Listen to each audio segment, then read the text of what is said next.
Mars లేదా అంగారకుడిపై మానవాళిని తరలించడం అన్నది జీవిత ఆశయంగా అపర కుబేరుడు ఎలన్ మస్క్ అహోరాత్రులు కృషి చేస్తూ ఉన్నారు. ఇందుకోసం ప్రత్యేకంగా ఓ 40 అంతస్తుల రాకెట్ ను తయారు చేసి దానిని మళ్లీ మళ్లీ వాడుకునేట్టుగా దాన్ని చంద్రుడు, మార్స్, ఇతర గ్రహాలకు ప్రయాణించేలా ప్రోటోటైప్ రూపొందించే విషయంలో బిలియన్ల కొద్దీ డాలర్లు కుమ్మరిస్తూ ఉన్నారు. తాను జీవించి ఉన్నంత కాలంలోనే మనిషి అంగారకుడి పైన కాలనీల్లో నివసించేలా ప్రణాళికలు రూపొందిస్తున్నారు. అయితే అమెరికా అంతరిక్ష పరిశోధన సంస్థ నాసా మాత్రం మరొకసారి చంద్రుడిపైకి మనిషిని పంపించడంలో తలమునకలుగా ఉంది. మార్స్ గ్రహంపై ఇప్పటికే దశాబ్దాలుగా ప్రయోగాలు జరుగుతూ ఉన్నాయి. ఇప్పటికీ ఆ గ్రహం గురించిన ప్రాథమిక విషయాలను తెలుసుకున్న స్థితిలోనే ఉన్నాం. అక్కడ ఇప్పటికీ సంచరిస్తున్న రోవర్లు మార్స్ గ్రహంపై నీరు, జీవం, ఆనవాళ్లను పసిగట్టడం విషయంలోనే ఇంకా పనిచేస్తున్నాయి. ఉపరితలం కింద మంచు ఉన్నట్టు కనుగొన్న ఆ కింది భాగంలో జీవం ఉన్నట్లు నిర్ధారించే ఆధారాలు ఇంకా లభించలేదు.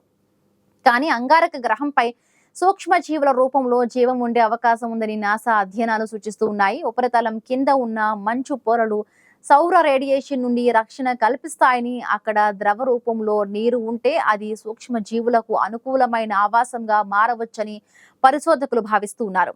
మంచు కింద సేంద్రియ పదార్థాలు, గతంలో జీవం వల్ల జరిగిన రసాయన ప్రతిచర్యల బాపతు సంకేతాలు దొరకవచ్చని శాస్త్రవేత్తలు నమ్ముతూ ఉన్నారు. కానీ ఇప్పటి వరకైతే అలాంటి స్పష్టమైన ఆధారాలైతే లభించలేదు. అయితే ఈ మధ్య తాజాగా నోరు విప్పుతోంది. మార్స్ గుట్టు బయట పెడుతోంది. మార్స్ పై ఒకప్పుడు జీవం ఉండి ఉండొచ్చు అంటోంది. మరి తాజాగా దొరికిన ఆ ఆనవాళ్లేంటో పూర్తి స్పష్టంగా తెలుసుకుందామా? మార్స్ పై ఒకప్పుడు జీవం ఉంది అని చెప్పేందుకు సంబంధించిన ఆనవాళ్లు లభించాయి. కానీ ఇంకా పూర్తిగా 100% స్పష్టంగా జీవం ఉంది అని చెప్పడం లేదు. పరిశోధనలు జరుగుతూ ఉన్నాయి అని మాత్రమే అంటోంది. నాసాకి చెందిన పెర్సీవరెన్స్ రోవర్ మార్స్ పై ఓ ప్రత్యేకమైన చోటు కలియ తిరుగుతోంది. ఇది జెజిరో క్రేటర్ వద్ద ఓ పగులులోని పురాతన నది పాయగా చెప్పబడుతున్న ప్రాంతంలో శాంపిల్స్ సేకరించింది. ఆ శాంపిల్స్ లో పురాతన సూక్ష్మ జీవాలకు సంబంధించిన జీవన ఆనవాళ్లు ఉన్నట్లుగా తేలింది. గత సంవత్సరం చయావా ఫాల్స్ అనే రాయి నుంచి సేకరించిన సఫైర్ క్యాన్యన్ అనే శాంపిల్లో ఆ ఆనవాళ్లు కనిపించాయి. సఫైర్ క్యాన్యాన్ రాయిపై ఒక రకమైన పదార్థం ఉంది. అలాంటి పదార్థం మామూలుగా తయారవ్వదు. సూక్ష్మ జీవుల వల్లే అది తయారవుతుంది. మరి ఆ పదార్థం అక్కడ ఉందంటే దాని అర్థం అక్కడ ఒకప్పుడు సూక్ష్మజీవులు ఉండి ఉండొచ్చు అని నాసా శాస్త్రవేత్తలు చెబుతున్నారు. అయితే మార్స్ పై ఇప్పుడు జీవం ఉందా లేదా అనేది తేల్చడానికి మరింత డేటా అధ్యయనం అవసరం అంటోంది నాసా. ప్రపంచవ్యాప్త శాస్త్రవేత్తలకు నాసా ఒక పరీక్ష పెట్టింది. పెర్సీవరెన్స్ రోవర్ పంపిన ఫోటోలను అందరికీ అందుబాటులో ఉంచుతోంది. ఆ డేటాను ప్రపంచ శాస్త్రవేత్తలు పరిశీలించి అధ్యయనం చేసి జీవం ఒకప్పుడు ఉందా అన్నది తేల్చాల్సి ఉంటుంది. ఒకవేళ ఒకప్పుడు మార్స్ మీద జీవం ఉంది అనుకుందాం, ఉంటే లాభం ఏంటి అంటే ఇప్పటికీ జీవం ఉండే అవకాశం ఉంటుంది. ఎందుకంటే మార్స్ పై నీరు గ్రహం లోపలికి వెళ్ళిపోయి ఉండొచ్చు అనే అంచనాలు ఉన్నాయి. నీరు ఉంటే సూక్ష్మ జీవులు కూడా ఉంటే మార్స్ పై ఆ జీవులతో పాటు మనుషులు, ప్రాణులు బ్రతికేందుకు అవకాశం ఉంటుంది. అదే ఇప్పుడు తేలాల్సిన ప్రశ్న. దీనికి ఖచ్చితమైన సమాధానాలు నాసా చెప్పడం లేదు. నాసా నిజం చెప్పట్లేదని నిందిస్తూ ఉంటారు. కానీ మార్స్ పై జీవం ఉందా లేదా అన్న విషయంలో ఎవరి అంచనాలు వారివి అనే అనుకోవాలి. అయితే జీవం ఉండి ఉంటుందన్న విషయం పక్కాగా చెబుతోంది కాబట్టి ఈ విశ్వంలో మనం ఒంటరి వాళ్ళం కాదని, ఎక్కడో ఒక చోట జీవరాశి ఉంటుందని శాస్త్రవేత్తలు భావిస్తున్నారు. ఈ క్రమంలో సౌర మండలంలో ఉన్న గ్రహాలతో పాటు సుదూర విశ్వాంతరాలలో జీవరాశి కోసం అన్వేషిస్తూ ఉన్నారు. మన భూమికి దగ్గరలో ఉన్న గ్రహాలను చూస్తే వాటిలో మార్స్ గ్రహం అన్నింటికన్నా దగ్గరగా ఉంటుందని చెప్పుకోవాలి. ఈ గ్రహంపై జీవం ఉంటుందని మొదటి నుంచి శాస్త్రవేత్తలు నమ్ముతూ ఉన్నారు. నాసాతో పాటు పలు దేశాలకు చెందిన అంతరిక్ష పరిశోధన సంస్థలు ఆర్బిటార్లను, రోవర్లను పంపాయి.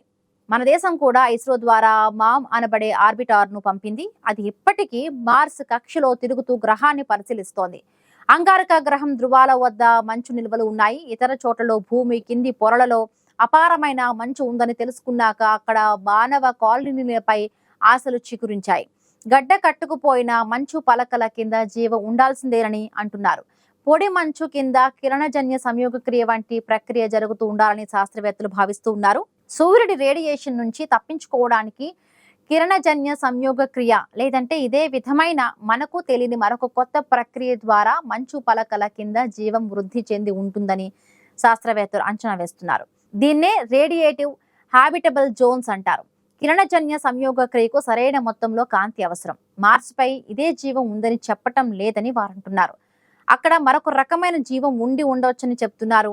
నాసా మార్స్ ఆర్బిటర్ రోవర్, ఎక్సోమార్స్ తదితర అంతరిక్ష నౌకలు పంపించిన డేటాను శాస్త్రవేత్తలు విశ్లేషించారు.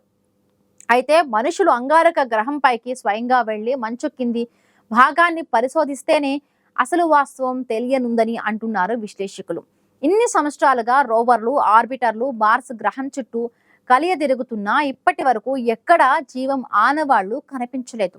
అంటే ఖచ్చితంగా అక్కడ మరొక రూపంలో లేదా మరొక పాతాళ లోకంలో జీవం పెరిగి ఉండవచ్చని భావిస్తున్నారు. మార్స్ గ్రహంపై వాతావరణం లేదు. ఉన్నా అది అపారమైన రేడియేషన్ కలిగి ఉంటుంది. భూమికి ఉన్నంత గురుత్వాకర్షణ శక్తి లేదు. అందుకే అక్కడి పరిణామాలను బట్టి జీవం తన ప్రస్థానాన్ని మార్చుకొని ఉండవచ్చని భావిస్తున్నారు. అయితే ఇలా చెప్పడం ద్వారా అంగారక గ్రహంపై జీవం కనుగొన్నట్లు కాదని నాసా జెట్ ప్రొపల్షన్ లాబొరేటరీ పరిశోధకుడు ఆదిత్య ఖుల్లార్ అంటున్నారు.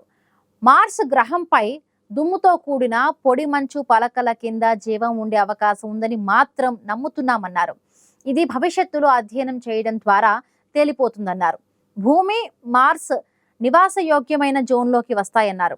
రెండు సూర్యుడికి చాలా దూరంలో ఉన్నాయని, ఇక్కడ జీవం అభివృద్ధి చెందేందుకు అవకాశం ఉందన్నారు. అందుకు భూమే నిదర్శనమన్నారు. ఉష్ణోగ్రతలు ఎక్కువగా ఉంటుందని, భూమిపై ఉన్నట్లుగా నీరు కూడా ఉంటుందన్నారు. మార్స్ పై చాలా భాగం వరకు ఎరుపు రంగులో పొడిగా ఉంటుంది. అంగారక గ్రహాన్ని సందర్శించిన చాలా అంతరిక్ష నౌకలు ఎండిపోయిన నదీ పరివాహక ప్రాంతాలు, సరస్సులు, నదుల శాఖలను రికార్డులు చేశాయి. లక్షల సంవత్సరాల కింద ఎర్ర గ్రహంపై నీరు ఉండే అవకాశం ఉంది. ఈ మొత్తం నీటి నిల్వలు ఓ మహా సముద్రాన్ని నింపడానికి సరిపోతుందని వారు అంటున్నారు. ఉపరితలం నుండి అనేక కిలోమీటర్ల దిగువన రాళ్లలో పగుళ్లు ఉన్నాయని నాసా రోవర్ పెర్సివరెన్స్ కనుగొంది. ఆ నీటిని సేకరించగలిగితే మనుషులు జీవించేందుకు సరిపడా నీరు మార్స్ గ్రహంపై లభిస్తుందని వారు నమ్ముతున్నారు.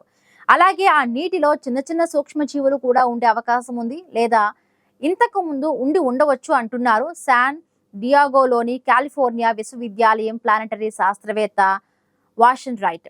మార్స్ లో 11.5 కిలోమీటర్ల నుంచి 20 కిలోమీటర్ల లోతులో రాళ్ల పగళ్ల మధ్య నీరు ఉండొచ్చు. ఈ మొత్తం నీటిని సేకరిస్తే మొత్తం గ్రహం అంతా ఉపరితలంపై 1 నుండి 2 కిలోమీటర్ల లోతైన సముద్రాన్ని నింపవచ్చునని చెబుతున్నారు. సీస్మిక్ డేటా ఆధారంగా నీటిని గుర్తించామని శాస్త్రవేత్తలు చెబుతున్నారు. 4 ఏళ్ల క్రితం ల్యాండర్తో మార్స్ పైకి వెళ్లిన సిస్మోమీటర్ ఇంకా డేటా సేకరిస్తూనే ఉంది. అయితే ఇప్పటి వరకు అది నీటి ఆవిరిని మాత్రమే గుర్తించింది.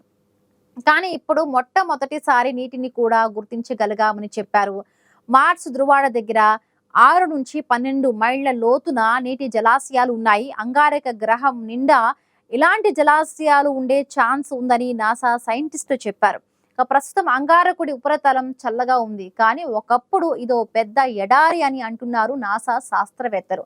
అందుకే చాలా సార్లు వేడిగా కూడా ఉంటుంది. మార్స్ ఉపరితలం ఇలా 300 కోట్ల సంవత్సరాల క్రితం మారిపోయింది. అయితే ఇప్పుడు కూడా అంగారకుడిపై ఉన్న నీరు అంతరిక్షంలోకి కనుమరుగైపోలేదని అధ్యయనంలో తేలింది. ఆ నీరు అంతా క్రస్ట్ పొర ద్వారా ఫిల్టర్ చేయబడి రాళ్ల లోపల పేరుకుపోయింది. మార్స్ గ్రహం ఏర్పడిన మొదట్లో దాని మీద భూమిపైన ఉన్నట్టుగానే నదుల, నీటి సరస్సులు ఉండేవి. అప్పుడు సముద్రం కూడా ఉండి ఉండవచ్చునని మా అంచనా అంటున్నారు వాషన్ రైట్. ఇప్పుడు మళ్ళీ నీరు ఉందని తెలియటం చాలా ఆనందంగా ఉందని, దీంతో మానవుడు భవిష్యత్తులో ఇక్కడ ఉండవచ్చని ఆశ కలుగుతోందని అన్నారు.